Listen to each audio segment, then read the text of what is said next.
Halo semuanya, selamat datang kembali di channel gua ya. Kali ini kita bakal bahas tentang pertandingan yang bakal seru banget antara timnas Indonesia melawan timnas Australia di kualifikasi Piala Dunia 2026. Nah, buat kalian yang sudah tidak sabar ya, pertandingan ini bakal digelar di Sydney Football Stadium pada Kamis 20 Maret nanti ya, sekitar sebulan lebihan lah ya mulai dari sekarang. Nah, duel ini gak hanya penting buat kedua tim, tapi juga bakal menentukan langkah mereka menuju Piala Dunia 2026. Kalian pasti tahu lah ya, Indonesia ini lagi dalam misi besar untuk lolos, dan timnas Australia juga gak mau kalah. Yuk kita bahas lebih dalam soal apa yang bakal terjadi di laga ini.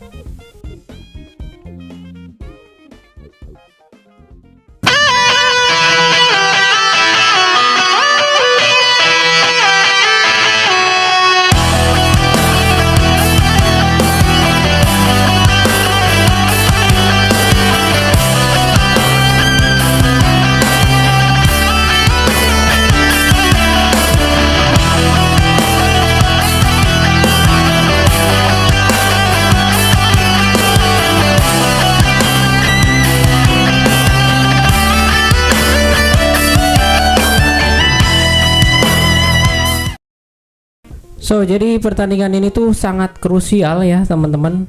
Australia sekarang ada di posisi kedua grup C dengan 7 poin. Tapi mereka nggak boleh santuy-santuy ya, karena Indonesia, Arab Saudi, Bahrain dan juga Cina ini hanya selisih 1 poin aja ya, tipis-tipis poinnya. Nah, keempat tim ini punya 6 poin, jadi peringkat mereka ini masih bisa berubah-ubah banget ya. Kualifikasi Piala Dunia 2026 zona Asia ini juga seperti yang kita tahu sangat ketat sekali, seperti celana kalian ya. Setiap poin yang didapat, apalagi kalau melawan tim skuad Australia, ini sangat berharga. Indonesia yang saat ini berada di posisi keempat juga punya motivasi besar untuk mencuri 3 poin di kandang Australia. Mengingat ya hasil imbang 0-0 di pertemuan pertama, Indonesia ini pasti nggak mau mengulanginya dan ya pastinya bertekad untuk menang di laga ini guys.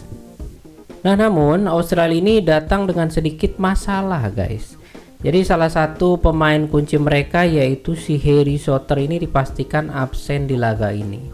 Souttar yang kita ketahui dan kita kenal ini sebagai bek yang sangat jangkung sekali ya, andalan Australia. Ini harus menepi ya karena cedera Achilles, astagfirullah, cedera Achilles ya, beda sama cedera ACL yang dialami saat bermain untuk Sheffield United ya. Kalau kalian tahu, Sheffield United ini adalah klub yang bermain di kasta kedua Liga Inggris ya. Nah, cedera ini cukup parah ya dan memaksanya harus menjalani pemulihan panjang ya, kemungkinan bisa beberapa bulan atau bahkan setahun guys, karena parah juga ya ini cedera si Harry Souttar ini. Nah, si Harry Souttar sendiri memang pemain yang sangat penting sekali buat lini belakang Australia dengan postur tubuhnya ini hampir 2 meter guys ya, jadi 1,98 meter cuy. Udah mah tinggi, badannya juga keker pula, ini orang udah kayak pintu ruko yang nggak bisa dijebol gitu ya, udah gitu pintu rukonya digembok gitu ya. Nah, dia dikenal sebagai pemain yang solid gitu ya dalam duel udara dan sangat sulit juga untuk dilewati lawan. Tanpa dia ya tentu saja ya Australia ini bakal merasa kehilangan sosok yang sangat berpengalaman dan juga kuat dia di lini pertahanan mereka. Nah, tentu dalam keadaan seperti ini pelatih Australia Tony Popovic ini tentunya merasakan pusing 7 keliling alias pusing sekali ya dengan absennya si Harry Souttar bang, bukan Harry Maguire, nama depannya aja yang sama gitu. Nah, karena absennya si Harry Souttar ini, Popovic tentu ya jelas harus merombak strategi pertahanan Australia. Tapi ya dia juga nggak tinggal diam ya, dan juga sudah mulai mempersiapkan penggantinya. Salah satu yang diambil Popovic adalah memanggil pemain-pemain muda untuk memperkuat lini belakang. Misalnya ada si Jason Geria yang sudah lama nggak tampil di timnas, dan ada juga si Hayden Matthew, ini back muda berusia 20 tahun yang sempat kemarin bermain saat melawan timnas Bahrain. Nah, jadi walaupun kehilangan si Harry Souter, Australia ini pastinya tidak mau kelimpungan ya atau kebingungan ya, dan merasa harus berusaha untuk tetap mencari solusi dengan memanggil beberapa pemain-pemain baru yang tentunya diharapkan bisa menambah kekuatan di lini pertahanan timnas Australia. Tapi ini Harry Souter gitu ya, yang gue tahu ini pemain inti, pemain kunci dari timnas Australia, dan ya susah gitu ya nyari penggantinya ya, ibarat kunci ini nggak bisa diduplikat gitu ya. Nah, ada satu lagi pemain yang tidak bisa memperkuat timnas Australia ya nanti pada saat melawan Indonesia. Ini ada satu back lagi ya, pemain inti juga, yang namanya itu adalah Alessandro Circati. Nah, dia ini main untuk klub Parma ya di kasta pertama Liga Serie A. Tentunya ini juga pemain inti coy ya. Jadi timnas Australia ini sudah kehilangan 2 back ya, 2 pemain inti pula gitu ya. Jadi ini sangat-sangat merugikan sekali gitu ya untuk timnas Australia ini.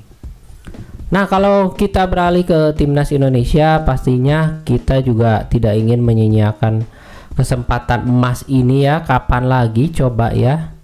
Tentu di laga tandang ke Australia ini bakal menjadi ujian yang lumayan berat ya, tapi timnas kita punya motivasi besar setelah hasil imbang 0-0 di pertemuan pertama. Ya, di pertandingan itu meskipun Australia tampil dominan, Indonesia bisa berhasil menahan imbang mereka di Jakarta.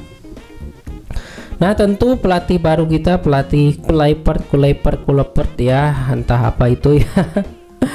Tentu sudah mempersiapkan strategi yang pastinya matang untuk menghadapi timnas Socceroos ya. Timnas Indonesia juga sendiri datang dengan kekuatan yang sangat penuh sekali ya, apalagi kalau kita lihat komposisi di lini belakang timnas kita ini dihuni pemain-pemain mewah ya, macam Kevin Dix yang kemarin baru bergabung untuk klub Munchen Gladbach ya atau apa itu. Bersama Munchen Gladbach ini klub kasta tertinggi yang bermain di Liga Jerman. Kemudian ada Max Hilgers yang kemarin gue lihat dia sudah mulai bermain untuk klubnya FC 20, meskipun ya di menit ke-70-an kalau nggak salah ya. Ya, kita doakan saja semoga dia bisa bermain dalam kondisi terbaiknya. Dan jangan lupakan kapten terbaik kita Bang Jai ya, yang terus bermain bagus bersama klubnya, meskipun ya Venezia kemarin beberapa kali mendapatkan kekalahan, tetapi ya semoga aja gitu ya Bang Jai bisa memberi pengaruh baik terhadap timnas kita. Terus jangan lupakan juga ada Rizky Ridho dan juga Kelvin Verdong ya. Kalau gue lihat di lini belakang ini komposisi pemainnya ini udah sempurna ya, perfect kalau menurut gue mah. Nah, kalau untuk lini depan ya, kita tahu sendiri bahwa di lini depan ini kita minus si Ragnar Uratmangun ya, yang terkena akumulasi pada saat timnas kita bermain melawan timnas Arab Saudi ya. Tapi jangan khawatir, karena kita sudah punya penggantinya ya, yang tidak lain adalah Oli Romeni ya, yang kemarin rampung ya proses perpindahan kewarganegaraannya ya. Jadi kemungkinan posisi Ragnar Uratmangun itu diisi oleh Oli Romeni. Nah, Patrick Kluivert ini pasti sudah menganalisis kekuatan dan juga kelemahan dari timnas Australia ya, apalagi ya dengan absennya si Harry Souter ini yang bakal membuat lini belakang mereka ini sedikit bolong-bolong besar ya, dan ya sangat rentan sekali. Tapi Indonesia juga gak boleh terlena apalagi lengah ya, karena Australia ini ya tetap Australia cuy ya, yang kita tahu ini timnas yang sudah langganan Piala Dunia beberapa kali ya. Pastinya timnas Australia ini tetap punya kualitas pemain yang tidak kalah hebat ya, seperti ya masih ada Martin Boyle ya, dan juga Awer Mabil yang tentunya bisa memberikan ancaman besar. Nah, untuk bisa meraih kemenangan di Sydney, Indonesia harus bisa memanfaatkan absennya si Harry Souther dengan sebaik-baiknya ya.